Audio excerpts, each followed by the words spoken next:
Whew. All right, good morning. What is it? 9:31. Oh, market just opened. Um, so we are here today to explain. The video started out being the construction process. I was going to make a video about the construction process. We're still going to do that, but that video going over it in my head was going to be too long. So this video is just about selecting a contractor. If you get on these Facebook groups, there's so much hate towards contractors. And I get it, there's a lot of bad ones out there. But that doesn't mean they're all bad, you know? So we're going to go over selecting a contractor, and then the next video will be the construction process. For those of you that watched my last video, I am better. I'm 99%, probably 100, I don't know. Took about 3 weeks. Even after the sickness was over, I was so weak for like a week. Like, we'd be out and I just have to stop, send my wife in to get me something to eat, and I was like just eating constantly, trying to get strength. But I'm better. We had the baby. As soon as I got better, we went in, they induced her, and bringing them home today. Couldn't sleep last night, so I just kept going all these videos. So as soon as I finish this video, I'm going to get baby Timothy. Maybe there's a picture here. So selecting a contractor. A lot of people want to try to do this themselves and save money. And that's great. But I get phone calls from people that say, hey, I need this done or that done. And I get to talking to them. And their plan is to pour the slab and put the building up and then start calling people. If you pour the slab and you don't put your plumbing in, you're not going to find a plumber. In this market we're in right now, there ain't a plumber out there that'll touch it. And if he does, it's going to cost you probably 10 times what it would have cost if it was done correctly.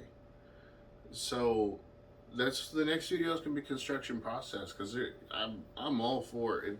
If you find a way and you're able to do it yourself and not use a contractor, that's great, because we all have different budgets and different lives and different amounts of time to do things. So the next video will be to help those of you that are going that route. But if you're selecting a contractor, so in Florida we have the DBPR, and that is where you can look up a license, and the license number is supposed to be on your truck. If you advertise on your trailer, if your business name's on the trailer, that should be on the trailer somewhere. It should be on your business cards, flyers, website, estimates, invoices. Anything that has your company name on it or has their company name on it is supposed to have a license number. If it does not, that might be a red flag, because there's a lot of guys out there that don't have a license and they're qualified by someone else, which again is perfectly fine. But the contractor doing the qualifying is supposed to oversee the project, because that guy that he is qualifying has not proven himself worthy. He has not gone out and taken the test and the background checks and done all the financial things, proving themselves worthy, so the state can determine whether they are worthy or they need to put up a bond, where that contractor has. So he is supposed to be overseeing all of that. Now, there is a whole nother realm to that, is there are guys out there representing themselves as contractors, and I know this firsthand because I have been called by homeowners to go in and fix a job that was red tagged because the guy working on it didn't even have a license, didn't pull a permit, and they thought he did. They thought he was licensed. They thought they had a permit.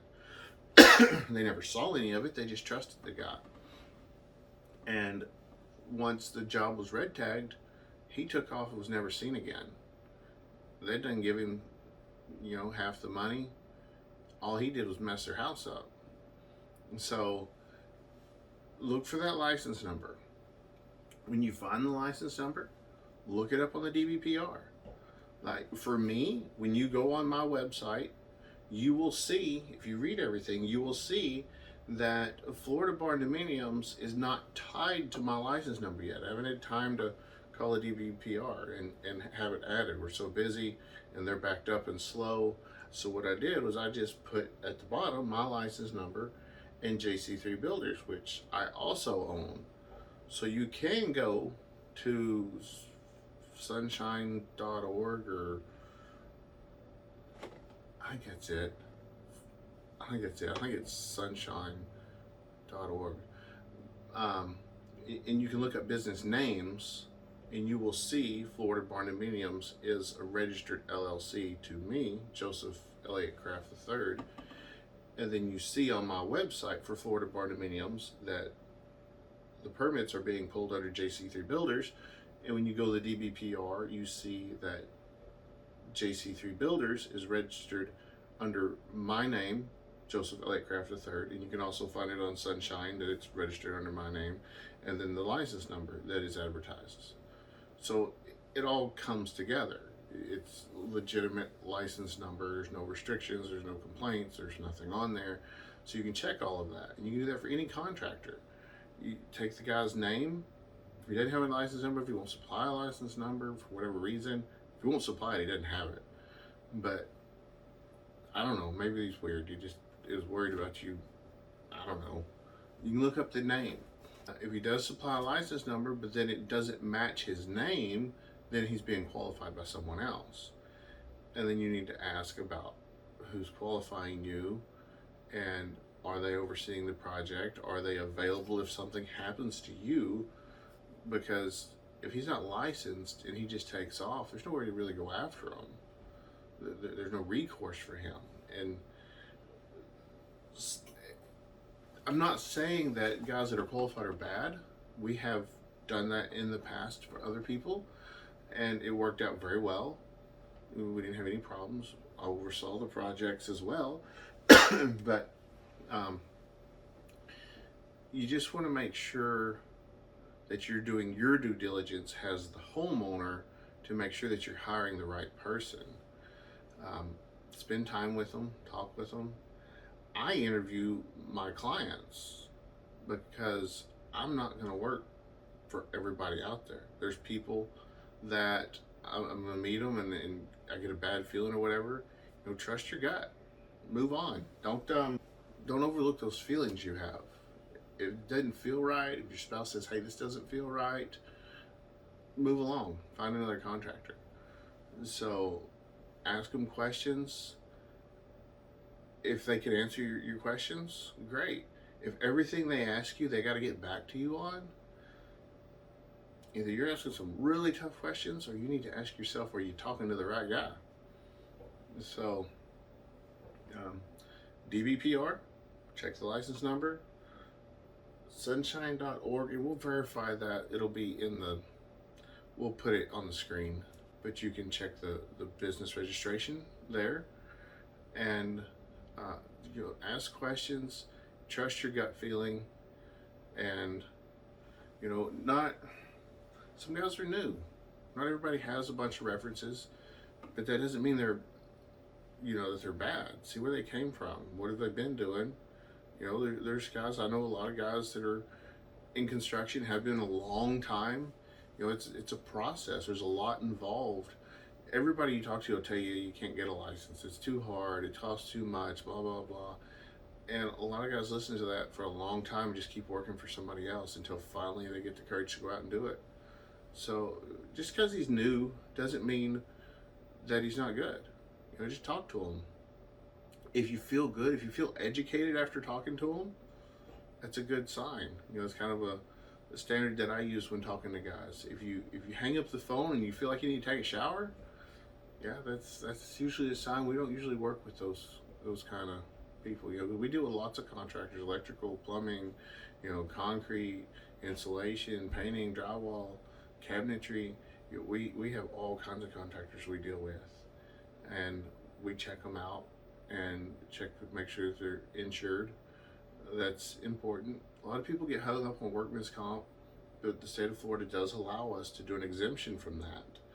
So, um, and like me as a general contractor, most all of our employees, really, or all of them, have their own business.